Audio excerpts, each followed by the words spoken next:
Voilà, Monsieur Gaillard, merci en tout cas de nous accorder un petit peu de votre temps. Moi j'ai lu votre livre, dont vous pouvez peut-être rappeler le titre. Oui, ça s'appelle Enfants et adolescents en mutation, mode d'emploi pour les parents, les éducateurs, les enseignants et les thérapeutes. Et ce livre m'a vraiment beaucoup parlé. Et donc j'aurais voulu que vous peut-être vous nous parliez des idées principales de ce livre. C'est un exercice difficile en quelques minutes, mais qu'on puisse diffuser ces idées parce que je pense qu'effectivement on est de plus en plus confrontés dans notre pratique, qu'on soit intervenants sociaux, thérapeutes ou parents, à des adolescents mutants. Oui, oui, c'est d'ailleurs ce qui m'a animé pour commencer à réfléchir sur la question. Il y a maintenant à peu près 8 ans. Il y a à peu près 8 ans que c'est devenu, que cette mutation psychosociétale est devenue perceptible. Le premier à avoir vraiment bien travaillé là-dessus, c'est mon ami Bernard Fourré, qui est un Belge, oui, qui a écrit les premiers articles, qui a donné la première conférence, c'était il y a quelques années aux Journées francophones de Lyon. Et aux journées suivantes, c'est moi qui ai fait la conférence finale, où j'ai parlé plus clairement de cette mutation sociétale et de ses effets psychosociétaux sur les enfants d'aujourd'hui. Et depuis, ça n'a fait que se confirmer. À savoir que le gros problème, et ce qui mes amis et moi nous anime, c'est que la méconnaissance, l'inintelligibilité de cette nouvelle forme sociétale, qui est celle des enfants d'aujourd'hui, fait de nous, adultes, les co-auteurs de violences parfaitement évitables. À savoir que dès l'instant où un adulte, qu'il soit enseignant ou qu'il soit éducateur, avec les thérapeutes, ils sont simplement dans la contre-productivité, simplement. Mais enfin, c'est déjà grave, évidemment, pour eux. Hein. Dès l'instant où un éducateur ou un enseignant fonctionne toujours à partir des modes d'intelligibilité XXe siècle, disons, il est dans un malentendu fondamental avec les enfants et les adolescents d'aujourd'hui. Et ce malentendu, le problème, c'est que ce malentendu, il est générateur de violence très rapidement, dès l'instant où l'adulte est habitué à exiger, sans même le savoir d'ailleurs, hein, de la part de l'adolescent, une posture complémentaire basse, et il en attend les signaux, hein, qui sont des signaux on y est très habitué, hein, donc on ne les voit même plus, mais on les voit sans les voir, c'est-à-dire qu'on est quand même animé par eux. Et comme ces signaux ne viennent pas, il entre dans un plus de la même chose, il en rajoute une louche en disant, etc., mais qu'est-ce que c'est que cet enfant, il est mal élevé, il ne me donne pas les signaux requis, au bout d'un moment, l'adolescent se déstabilise, évidemment, puisqu'il ne comprend plus du tout ce que veut l'adulte en face de lui, et on peut en arriver à un acte de violence. Le plus souvent, ce ne sont pas des actes de violence. L'adolescent se lève et sort de la classe, par exemple. Ou dit, je ne sais pas ce que vous voulez, etc. Et il se retrouve chez le CPE. Et au bout de la 10e fois, évidemment, il est catalogué. Et il est catalogué prédélinquant ou prépsychiatrique. Ça, c'est notre énorme problème. C'est que comme nous ne nous voyons pas nous comporter, nous sommes façonnés par l'éthos XXe siècle. Et dès l'instant où quelque chose en face de nous ne correspond pas aux critères rituels de notre ethos, nous avons tendance à le catégoriser du côté de la prédélinquance, en tout cas, ou du côté de la prépsychiatrie, à savoir en tout cas du côté de quelque chose qui est anormal. Mais justement, vous parlez de ce concept d'eidos et d'éthos qui nous vient de Bateson.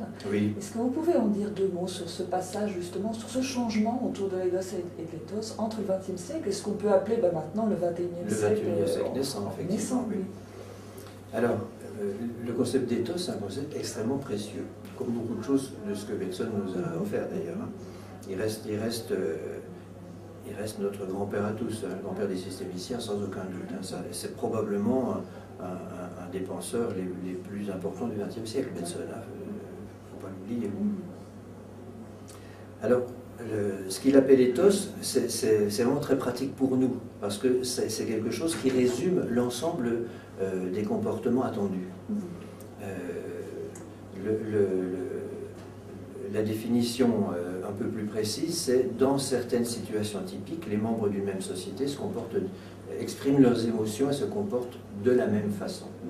Alors les situations typiques, ben, c'est les modes d'interaction répétitifs, c'est les rituels de politesse, entre autres, et c'est là-dessus que les choses achoppent, évidemment. La casquette, par exemple, la casquette, qui est un problème considérable entre les adultes et les enfants. Les adultes persistent à penser que la casquette doit répondre au même critérium que le chapeau, à savoir effectivement, autour du chapeau, il y a un rituel très précis.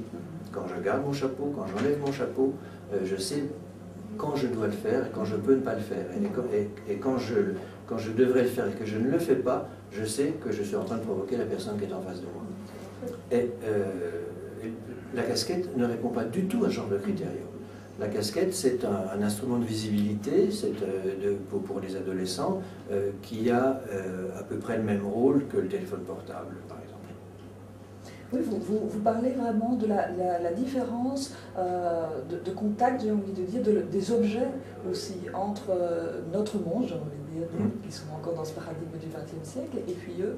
Il y a vraiment une manière totalement différente d'utiliser les objets, et vous allez même jusqu'à dire que quelque part, c'est ce qui soutient leur sentiment d'exister. Oui, oui, alors ça aussi c'est une pierre d'achoppement importante, dans la mesure où nous, façonnés au XXe siècle, si je puis dire, notre rapport aux objets est un rapport assez disjonctif, assez maladroit. Les objets, la psychanalyse là, a bien modélisé notre rapport aux objets, le rapport au désir, etc. etc. Et, pour les enfants d'aujourd'hui, le rapport aux objets est radicalement différent. En fait, là où nous avons besoin de la reconnaissance de nos pères, à savoir des membres de nos groupes d'appartenance, eux, comme ils ne sont pas appartenantiels, ils sont autonomes, ils sont individualisés, les objets sont chargés non pas de montrer leurs appartenances, mais de montrer leur existence. C'est quelque chose qui est un peu plus tendu, hein, qui est même nettement plus tendu. Et quand un objet au moment où un objet est chargé du point de vue de l'enfant en question, de l'adolescent en question, de montrer son existence, si vous le lui arrachez, ce qui arrive parfois, et c'est comme ça d'ailleurs que j'ai pu comprendre de quoi il s'agissait, à force d'entendre des parents qui venaient me raconter ça à ma consultation, ou des éducateurs qui me racontaient ça dans mes supervisions, vous arrachez cet objet-là à un adolescent au moment où l'objet est chargé de montrer son existence, c'est une mutilation. C'est clairement une mutilation, ça le rend fou, pour une heure ou deux. Hein, c'est-à-dire que les éducateurs ou les parents me disent « il a tout cassé » ou « elle a tout cassé dans sa chambre » ou « elle a tout cassé dans le foyer ». Mais tout cassé. Hein, c'est-à-dire, et alors, du coup, pour les parents, ils courent chez le thérapeute en disant « faut-il que nous internions notre enfant ?» C'est très facile de calmer le jeu en thérapie familiale. Hein. Je leur dis il n'est pas fou, il est mutant. Alors c'est très amusant parce que quand je dis aux parents il n'est pas fou, il n'est que mutant, les parents ils me disent pas c'est vous qui êtes fou, mais ils me disent ah bon, ouf, ah bon. Alors expliquez-nous. Et en 4 séances, les choses sont régulées. Mais le problème, c'est que dans les foyers, les adolescents se retrouvent facilement à l'hôpital psychiatrique. Il y a ce même changement de paradigme par rapport au rapport au temps aussi. Oui. Et ça fait partie de ce qui pose problème dans la relation aussi avec ces jeunes. Alors eux vivent dans un temps court, un présent, ils savent le remplir, le présent effectivement, mais c'est un présent qui est complètement, ou pratiquement on va dire, dissocié du passé et du futur.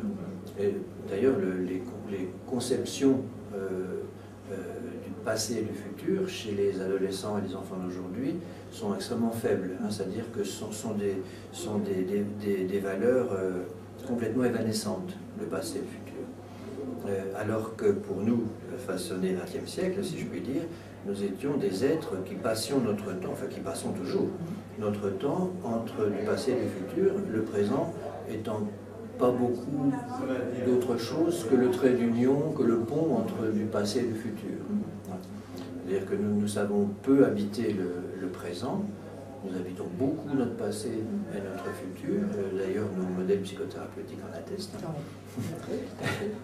Alors que les enfants d'aujourd'hui habitent le présent. Le futur, c'est demain, hein, éventuellement après-demain, maximum. Et puis le passé, il y a une sorte d'amnésie, un façonnement quasi amnésique hein, concernant le passé.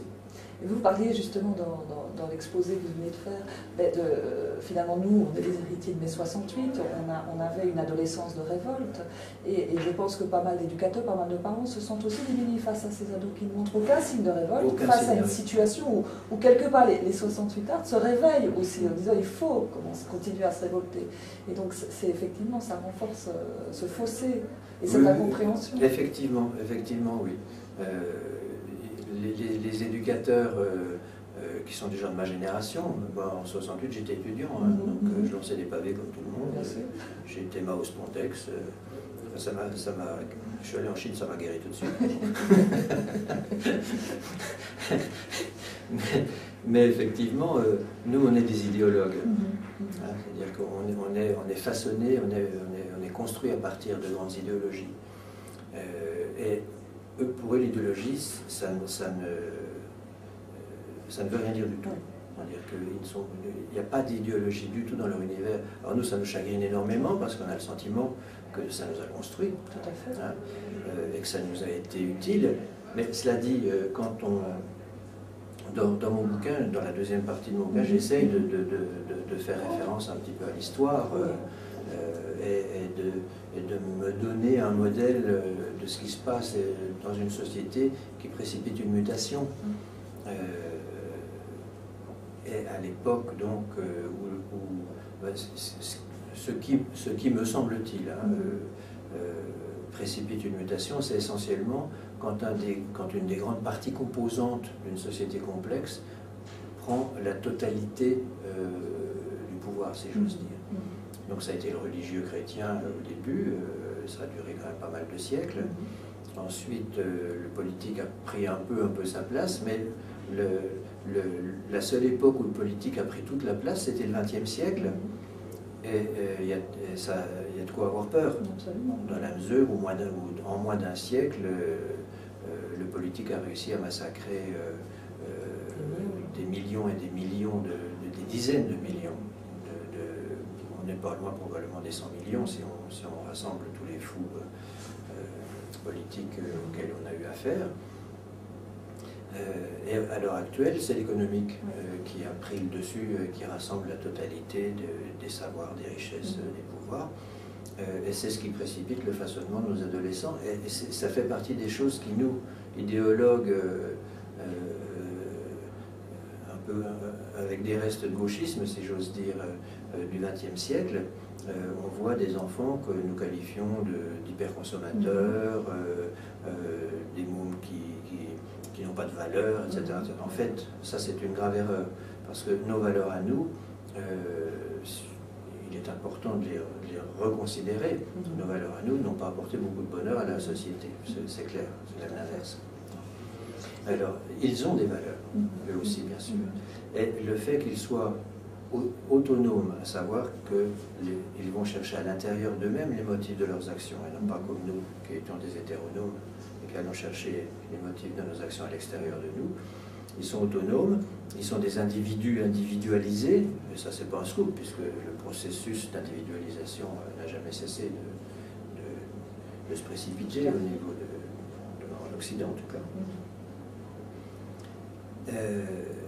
De sorte que si nous faisons un effort pour les accueillir à partir d'une mise en intelligence de ce qu'ils sont et qu'ils n'ont pas choisi d'être.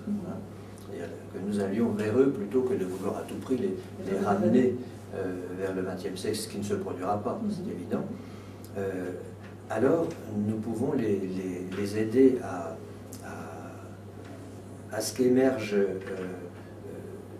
ce que potentiellement ils ont en eux et que nous n'avions pas, à savoir forcément le sens de responsabilité personnelle, puisqu'ils sont autonomes, un sens des responsabilités personnelles et un sens Un sens des responsabilités personnelles est la construction d'une éthique. Et non pas d'une morale. Alors quand les vieux disent la morale fout le camp, ils ont raison, la morale fout le camp au sens où c'est un objet hétéronome, la morale. C'est un grand discours extérieur qu'ils n'entendent plus. En revanche, ils sont façonnés de telle façon qu'ils peuvent construire une éthique, à savoir réfléchir sur leurs actions et les résultats de leurs actions.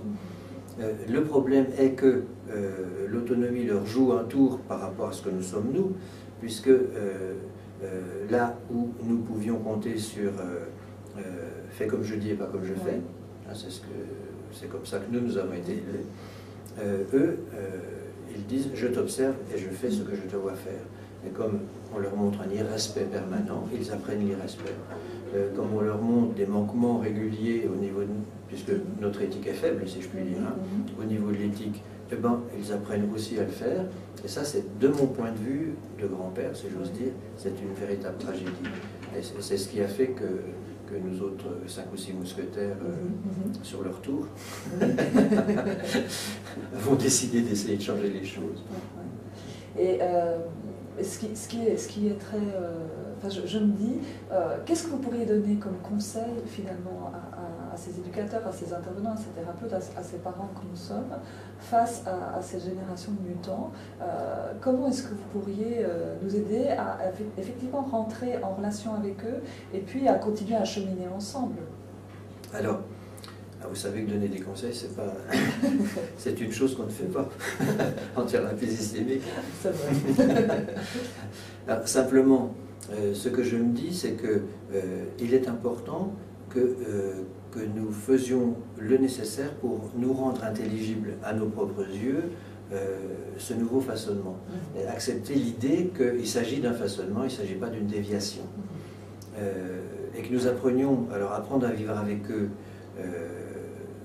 Simplement, ce que je peux dire, c'est que les parents et les éducateurs avec lesquels je travaille très régulièrement, évidemment, prenons le cas des éducateurs.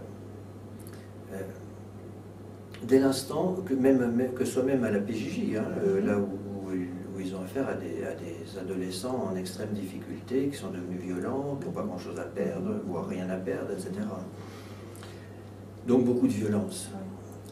Dès l'instant où une équipe éducative se dit « nous non plus, nous n'avons rien à perdre à essayer autre chose hein, parce qu'ils sont au bord du burn-out, hein, c'est clair. Hein, et qu'ils se disent « ok, nous allons accepter de ne plus exiger d'eux une posture complémentaire basse, on va accepter une posture égalitaire, on va accepter de travailler avec notre affectivité, avec nos émotions, c'est-à-dire dans un rapport duel, puisqu'on ne peut plus de toute façon, le rapport tiers nous file entre les doigts et ne fonctionne plus. Accepter de leur montrer aussi clairement que possible un respect, le même respect qu'on montrerait à n'importe quel autre adulte. Eh bien, en général, en un mois, quand ils reviennent le mois suivant, ils me disent la violence a diminué quasiment de moitié. Et en fait, la violence qui a disparu, c'est celle dont ils étaient les co-auteurs. Simplement. Il reste la violence des gamins. Et on peut enfin la travailler. Ouais. On peut enfin commencer à la travailler. Mettre des mots dessus. Ouais. Ouais. Si vous aviez, je dirais, 2 peurs, 2 craintes par rapport à l'avenir, et 2 espoirs aussi, que finalement cette jeunesse mutante nous indique. Mes craintes, c'est que nous suivions ce que nous commençons à faire malheureusement, le même chemin que les États-Unis d'Amérique, à savoir que nous fabriquions de plus en plus de prisons pour les y mettre plutôt que de les comprendre et de travailler avec eux. 8,5% de la population américaine est en prison, sous contrainte étroite. Chez nous, c'est à peine un peu moins de 2,5%. Mais ça a augmenté pas mal depuis 10 ans déjà. Ça, c'est ma plus grosse crainte, à savoir que nous sabotions ces générations d'enfants mutants sur l'autel de nos nostalgies, de nos vieux pouvoirs et de notre refus du changement. Ça, c'est vraiment, je crois que c'est ma seule crainte, mais elle est vraiment importante, elle est vraiment très importante. Et puis mes espoirs, alors là j'en ai plus de 2 bien sûr, hein, les concernant, c'est qu'ils amènent des formes d'intelligence très différente des nôtres, beaucoup plus propre à dessiner du complexe, beaucoup plus multiforme. Je le vois avec mes étudiants, hein, je vois mes étudiants qui sont amusants déjà.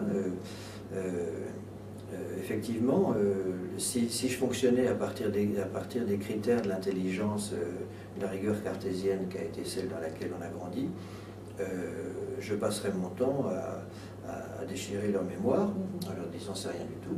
Et en fait, dès l'instant où vous acceptez de lire ce qu'ils font et de regarder ce qu'ils font, c'est formidable. C'est-à-dire, ils ont une manière, ils ont un esprit extracérébral qui est l'Internet. Et ils savent l'utiliser, pas pour faire le copier-coller, ça a été l'époque charnière des prémutants, si je puis dire, hein, qui étaient encore qui fonctionnaient encore comme nous et qui donc trichaient. Hein, c'est clair, ils trichaient. Et mes étudiants aujourd'hui, ils ne trichent pas, c'est-à-dire qu'ils construisent un réseau de connaissances en allant piocher à droite à gauche, et la production au final est très inventive, très prometteuse. Et quand j'ai quelques-uns de mes étudiants derrière le miroir, dans notre consultation hospitalière, ils sont d'une pertinence mais surprenante. Donc je ne me fais aucun souci du point de vue de leur intelligence et de leur capacité à construire un monde qui ne sera pas pire que le nôtre. Je ne sais pas s'il sera meilleur, mais il est clair qu'il ne sera pas pire que l'autre, sauf si nous les sacrifions à l'autel de nos nostalgies. Je vous remercie beaucoup, M. Je vous en prie.